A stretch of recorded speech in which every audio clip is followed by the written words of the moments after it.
우리가 뭐 배우는 거야? 생활과 윤리 배우잖아. 왜 배우는 거야, 이거? 점수 받으려고 배우는 거야? 원래 아니야. 어떻게 사는 게 바람직한 것인지, 어떻게 사는 게 도덕적으로 옳은 것인지에 대해서 우리가 배우는 거란 말이야. 그래서 어떤 게 옳은 것인지, 그른 것인지, 이런 것들을 통찰하는 사람들을 뭐라 그래? 이거를 윤리학자 중에 규범 윤리학자라고 하는 거야. 그래서 우리가 알고 있는 윤리학자들의 90%는 다 뭐야? 규범 윤리학자들이야. 니네가 중학교 때 배웠던 도덕 같은 거, 초등학교 때 배웠던 도덕 이런 거 있잖아. 이게 다 뭐야? 규범 윤리학에 대해서 배우는 거야. 우리가 다. 어떻게 사는 게 바람직한 것이고, 이렇게 하면 올바르지 않은 거야. 친구를 만났을 때는 뭐야? 친구한테 나쁜 말을 하면 안 돼. 그치? 이런 말을 하면 안 되는 거야. 이런 거 다 뭐야? 규범 윤리학이야. 규범성. 우리 사회가 가지고 있는 규범성이잖아. 어떤 게 올바르냐, 그르냐는 규범성. 마땅히 뭐뭐 해야 된다는 당위성이라고도 하지. 이거에 대해서 배우는 거야. 원래 윤리라는 게. 이게 규범성에 대해서 올바른지 아닌지. 그게 규범 윤리학자들이 하는 건데, 규범 윤리학이, 이제 규범성에 대해서는 사람마다 생각이 다 다를 수밖에 없다라는 거야. 그렇지? 어떤 선생님들은 뭐야? 그럴 때는 이렇게 행동하는 게 더 상대방한테 배려하는 거야. 아니야. 그럴 때는 오히려 이렇게 하는 게 더 배려하는 거야. 그치?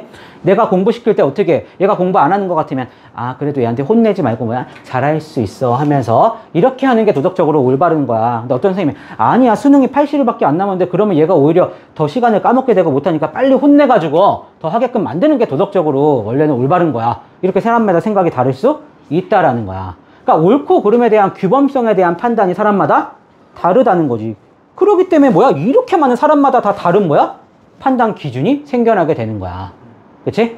이 판단 기준, 사람마다 이렇게 내가 이거를 해봤더니, 여러 사람한테 적용해봤더니, 그치?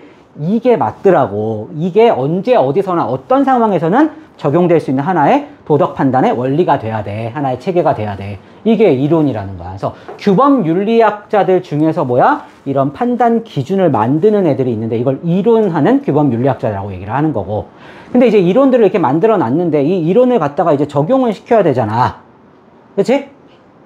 야, 내가 이게 맞는 거야? 이게 맞는 거야? 막 주장한단 말이야. 그럼 너네한테? 그래? 그럼 나는 그래. 네 것도 갖다가 그지? 하고 네 것도 갖다가 적용해가지고 내가 도덕 판단 해볼게 했는데 현실에 문제가 터졌을 때 칸트의 이론을 줬을 때 이걸 어떻게 적용해야 되는지를 모르는 거야. 이거 어떻게 적용해야 되는지. 이론은 있지만 판단 기준이 있지만. 그래서 사람들이 이론만 있다고는 이거 갖다 어떻게 쓰는지를 모르겠어. 이 이론을 적용해서 이러한 현실 문제에서는 이런 식으로 어떻게 사용하는지를 알려줘. 지침을 알려줘. 쌤이 그래서 사례를 알려줬잖아. 아까처럼 뭐 너가 갖고 있는 1,000억 받으면 사람을 죽일 수 있다. 이게 이쪽을 하는 건지 이쪽을 하는 거지. 그치? 두 가지 조건을 다 충족하면 선의지를 따르는 거니까 이게 적응명령이 될 수 있고 이런 거 있잖아.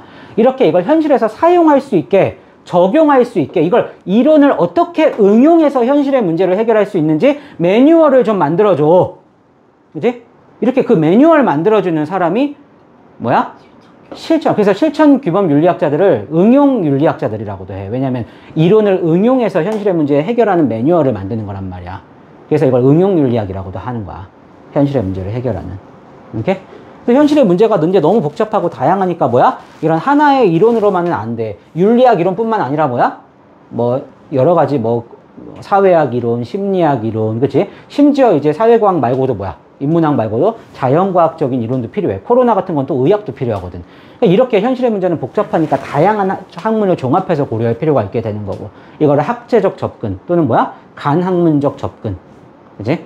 또는 이게 융합 단계까지 이르면 이제 뭐야? 이거를 통섭적 접근이라고도 얘기를 하는 거야. 그치? 현실의 문제가 너무나 다양하니까 지금 생명 파트에서 자살, 안락사, 뭐 뇌사 이런 문제, 사회윤리에서 정의란 뭔지 막 이런 거 있잖아. 형벌에 대한 거 뭐, 과학기술은 뭐 과학기술의 가치 중립성 논쟁, 정보윤리 같은 거, 그치? 문화윤리에서는 뭐 종교 이런 것들, 예술 이런 것들, 평화윤리는 뭐 전쟁 또는 뭐 어떤 소통 관련된 여러 가지 문제들을 현실의 문제를 해결하기 위해서 뭐야? 이론을 토대로 이걸 어떻게 적용해서 이런 현실의 문제들을 풀어낼 것인가라는 거야. 그치? 그래서 이제 생활과 윤리는 뭐야? 실천윤리학이라고 하는 거야. 실천윤리학. 그래서 대부분의 단원이 전부 다 현실의 문제가 나와 있고 1단원에서 원래 이론을 다 공부해야 돼. 다 공부해서 이론을 이렇게 4단원, 5단원, 6단원에 다 적용하는 거란 말이야. 원래 구조가 그렇게 돼 있단 말이야. 그래서 1단원 이걸 이제 판단 기준을 공부하는 게 뭐야? 각자가 제시한 판단 기준을 파면서 공부하는 게 윤리와 사상인 거고 이렇게 이제 각각의 생각들, 얘는 이렇게 도덕 판단을 하는구나. 얘는 이렇게 도덕 판단을 하는구나. 이걸 다 익힌 다음에 이거를 이제 뇌사 문제, 안락사 문제 어떻게 적용해서 풀어낼 것인가 하는 게 실천윤리, 생활과 윤리 파트인 거야. 이렇게 되는 거야. 그래서 당연히 이제 뭐야? 규범 윤리는 어떤 게 바람직한지 바람직하지 않은지 사람마다 생각이 다 다르기 때문에 가치 판단이 들어가는 거지. 사람마다 생각이 다르기 때문에 가치 개입의 영역인 거고. 메타는 뭐냐면 규범 윤리학을 도와주는 역할을 하는 거야. 메타라는 게 사실은 마이너한 거거든. 이게 너네가 공부하는 데 있어서 사실 펜도 필요하고 책도 필요하고, 그치? 좋은 책 필요하고, 좋은 뭐, 그치? 수업도 필요하고, 뭐 좋은 샤프도 좀 잘 써지면 좋고, 그치? 이런 것들, 너가 공부하는 데 있어서 하나가 기본 전제가 되는 것들 있잖아. 이런 거 만들어주는 사람들이 메타야. 메타. 그래서 얘가 옳고 그름에 대해서 판단할 때, 나 뭐에 대한 이거, 잠깐만, 선한 게 뭔지 바람직한 게 뭔지 이런 걸 막 구분하잖아. 선이라는 단어의 의미가 애매한데? 이럴 때 뭐야? 단어를 찾아봐야지. 그러면 얘네들이 이제 어떻게 하는 거야? 그런 윤리적인 부분에 대한 사전적 의미들을 쫙 분석해놓은 뭐야? 윤리학 사전 같은 거 딱 만들어서 주는 거야. 이거 한번 써보세요. 네 공부하는 데 도움이 될 거예요. 이런 만들어주는 거란 말이야. 그래서 도덕적 언어의 의미, 용어의 의미 같은 거 분석해서, 그치? 해주고, 그치?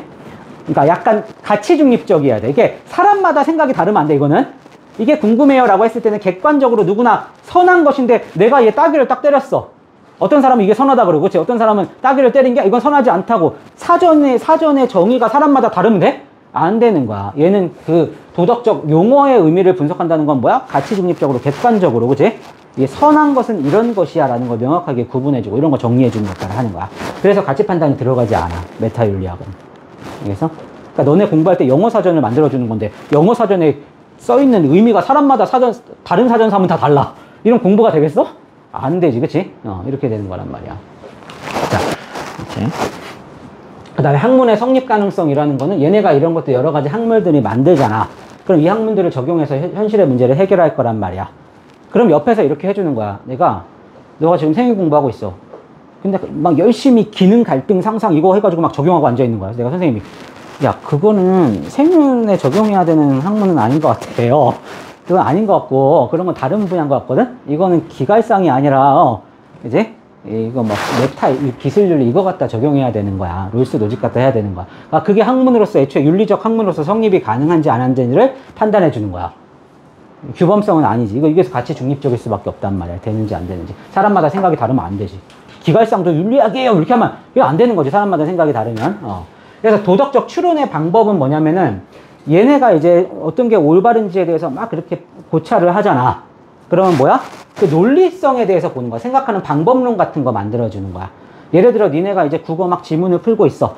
글이 잘 안 읽혀져요. 빨리 못 읽겠어요. 하면 뭐야? 국어학원에서 빨리 읽는 속독의 방법, 기술을 알려줄게 이거야. 그 내용을 고찰하는 게 아니라 그 논리적인 구조 파악하고, 이건 연역, 이건 귀납, 이건 부연 설명 해가지고 뭐야? 문제를 읽고 이거 먼저 읽고 이거 먼저 읽고, 그치? 이렇게 해가지고 찾아가는 거, 이런 기술 같은 거, 논리적인 방법 같은 거, 논리성에 대해서 알려주는 거란 말이야. 그럼 얘네가 많은 도움이 되겠죠. 생각하는 데 있어서 논리적으로. 그냥 막 생각하다가 뭐야? 이렇게 하니까 똑같은 말 지우고 이렇게 되면 결국 결론이 이게 나오겠네. 이렇게 하면서 어떤 게 윤리적이고 어떤 게 윤리적이지 아닌지 막 고찰하는 데 있어서 그런 방법론 같은 거, 기술. 학원에서 테크닉 알려주시, 논증, 논리적 방법론 같은 거 알려주는 거란 말이야. 그 대표적인 게 뭐야? 3단 논법인 거지. 이런 거 얘네가 만들어서 알려주는 거야. 그치? 그래서 우리가 이 3단 논법 갖다가도 유형을 내잖아. 대전제, 소전제, 결론 깐 다음에 뭐 반론을 이거 찾아라. 얘네가 메타윤리에서 나오는 그 문제란 말이야. 자, 그 다음에 기술윤리학은 사회문화 했으면 더 쉬울 수 있어. 사회문화에서 참여관찰법이랑 똑같은 거야. 윤리학의 참여관찰법. 어떻게 하는 거야? 실제로 가가지고 일상생활에 참여해서 걔네가 가지고 있는 거기서 발생하는 어떤 도덕적 현상이라든가 걔네가 가지고 있는 관습이나 관행들, 문화적 관행들, 또는 뭐야? 걔네가 갖고 있는 뭐 신념들, 이념들을 뭐야? 내가 직접 같이 살아가면서 뭐야? 일상에서 관찰하는 거란 말이야. 가치 판단이 들어가면 돼, 안 돼? 안 돼. 안 된단 말이야. 객관적으로 있는 그대로 뭐야? 있는 그대로 팩트를 객관적으로 이렇게 기술하는 거야. 이 기술이 테크놀로지가 아니지. 디스크라이브, 기술하다라는 뜻이야. 묘사하다. 이걸 서술하는 거란 말이야. 당연히 가치 중립적이어야 돼. 가치 판단이 들어가면 안 되지. 내가 이렇게 썼다가 오늘은 제가 따귀 때리는 게 좀 그랬어. 그치? 기분 나쁘니까 나쁜 거야 썼다가 다시 좋은 거야 썼다가 이렇게 하면 안 돼. 주관이 개입되면 안 되니까. 그래서 참여관찰법이 주관이 개입될 우려가 큰 자료수집 방법이 되는 거죠. 그 다음에 이걸 갖고 와서 여기서 중요해. 이걸 갖고 와서 그냥 이렇게 관찰한 것 자체를 그냥 들이밀잖아? 이러면은 이건 인문학이야. 사회과학이 아니야. 과학이라는 말이 붙으려면 어떻게 해야 돼? 원인과 결과를 분석해야 되는 거야. 과학, 사이언스라는 건 인과관계를 분석하는 걸 과학이라고 한단 말이야. 이제 자연현상에 대해서 인과관계를 분석하는 걸 뭐라 그래? 자연과학이라고 하는 거지. 그게 물리, 화학, 생물, 지구과학이고. 사회문화 현상에 대해서 원인과 결과를 분석하는 걸 뭐라 그래? 이거 사회과학이라고 한단 말이야. 과학적 연구라는 건 그래서 항상 뭐야? 원인과 결과. 그래서 독립변수, 종속변수가 나오는 거야. 항상 논문 보면 뭐가 뭐에 영향을 미치는 거. 이렇게 논문이 나오는 거란 말이야.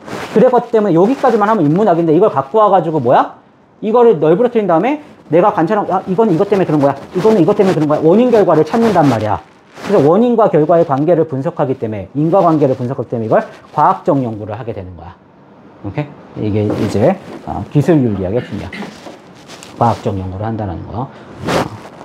그래서 여기 있는 포인트를 좀 알아야 된다. 그러고 나서 이제 봐야 돼. 개념을 알고 나서 정확하게. 자, 다 볼게. 윤리학의 핵심 목표는 도덕적 추론의 타당성 검증을 위해. 이런 추론이라는 거는 추리 논증이야. 추리 논증이라는 거, 논증은 논리적 증명의 줄임말이란 말이야. 논리성에 대해서 얘기하면 당연히 메타야. 얘네는 논리적인 뭐 구조 이런 걸 판단하지 않아, 규범성은. 옳고 그름에 대한 것들을 판단하는 거지. 그치? 논리, 논증, 추론, 추리 논증, 논증, 논리적 구조, 어떤 구조 파악, 이런 건 전부 다 메타가 하는 거란 말이야. 그래서 도덕적 추론, 추리 논증, 논리적 증명, 타당성을 검증을 위해 논리를 분석하고 윤리학이 학문으로서 성립 가능한지, 그치? 이게 뭐, 그지? 기가있다는 게 윤리학 학문이 아니야, 이런 것들. 얘네가 만들어도 막 이상한 거 만들 수 있잖아. 이상한 데 만들어가지고 어디 유튜브 뭐 이런 데 올려가지고 막 이상한, 그지? 뭐 뇌피셜로 기반화 또 이런 거. 이러면, 그거 윤리학 아니야. 내치는 거지, 그치? 판단해주는 거란 말이야. 자, 그 다음에 윤리학의 핵심 목표는 도덕적 관행을 하나의 문화적 사실로 간주하여 어떤 걔네들이 갖고 있는 관습과 관행, 신념들을 직접 내가 가서 출장 나가는 거지. 직접 같이 살면서 일상에서 관찰하는 거란 말이야. 참여 관찰이야. 그래서 이거를 관행 문화적 사실로 간주하여 서로 다른 사회의 도덕적 품속을 객관적으로 서술하는 것이다. 가서 직접 가가지고 묘사하는 거란 말이야. 그치? 그 문화에 대한 것들을 충분히 이해하고 고려해야 되는 거야. 가서 충분히 푹 빠져가지고 이렇게 객관적으로 기술을 계속 해야 되는 거지. 경험적 관찰을 통해서. 자, 그래서 이건 기술윤리학이다. 자, 가의 입장에 비해 나의 입장이 갖는 상대적 특징을 봐봐. 사람들이 어떤 도덕적 신념을 가지고 있는지 기술할 것을 강조하는 정도. 누구야, 이건? 기술윤리학이 더 강하게 나타나는 거니까 높음이 돼야 되고. 도덕적 언어의 의미를 분석하고 도덕적 지식의 존재 여부를 탐구할 것을 강조하는 건 누가 더 높게 나타나야 돼? 이건 메타잖아, 그치? 도덕적 언어, 용어의 의미를 분석하고, 그치? 자, 그 다음에 도덕적 지식의 존재 여부라는 건 학문의 성립할 가능성의 여부가 된다. 이런 것들에 대해서 판단하게 되는 거지. 자, 현실 세계에 존재하는 다양한 도덕 규범에 대한 경험적 사실을 탐구할 것을 강조하는 정도. 뭐야? 현실에서 존재하는 어떤, 이 규범자 나왔다고 규범 이렇게 하지 말고, 그치? 똑같은 단어 나오면 답이 아닐 가능성이 커. 그거에 대해서 스토리 봐야 돼. 규범에 대한 경험적인 사실, 경험적 관찰을 통해서 그 팩트를 알아보는 거란 말이야. 그 사실을 강조하는 정도는 기술윤리학이 강하게 나타나야 되는 거지. 그치?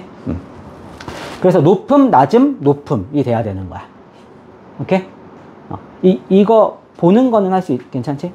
그렇게 해서 이 개념 코어를 해야 돼. 왜냐면 너네가 이제까지 개념을 알고 있다고 생각하는 애들은 이 단어 몇 개를 갖다가 지지고 볶았다는 거야. 왜냐면 그거 갖다가 이제까지 문제를 많이 풀렸을 때 풀렸거든. 얘네가 무슨 얘기를 하는지 스토리를 모르는 애들이 되게 많아. 이게 뭐 어떤 스토리인지를 모르고 그냥 이런 거, 현실의 문제 해결, 실천, 막 그냥, 그치? 이렇게 나와가지고 푸는 애들도 많단 말이야. 그치? 어떤 도덕적인 원리를 적용해서 현실의 문제를 해결하는 건 뭐야? 실천윤리학이고, 현실의 문제를 해결하기 위한 보편적인 원리를 정립한다? 이건 이론 규범이 돼야 되는 거지. 왜냐면 둘 다 규범이야, 둘 다 규범. 오케이? 실천은 규범 아니야? 규범이지. 이론 규범 아니야? 규범이야. 삶의 바람직한 방향성에 대해서 고찰한다? 그럼 규범이니까 이론 규범, 실천 규범 둘 다 되는 거고. 그치? 삶의 올바른 방향성에 대한 판단 기준을 정립한다? 그럼 이론 규범 윤리학이 되는 거고. 규범 중에 이론하는 애들인 거고. 이게 구분이 돼야 돼. 그치? 그러니까 이게 의사라고 치면은, 규범 의사라고 하면은 얘는 이비인후과고 얘는 뭐 안과고 이런 거야. 그러면 자, 사람을 치료하는 의사다 그럼 뭐야? 둘 다. 이게 돼야 되는 거야. 알겠어? 다시 물어볼게. 왜? 이론 윤리학이나 뭐 이론 규범 윤리학이나 다른 게 아니지. 규범 윤리학의 종류 중에 하나가 뭐야? 규범 윤리학자들이 있으면 거기서 뭐 하는 애들이 있어? 이론하는 애들이 있고 실천하는 애들이 있는 거야. 오케이?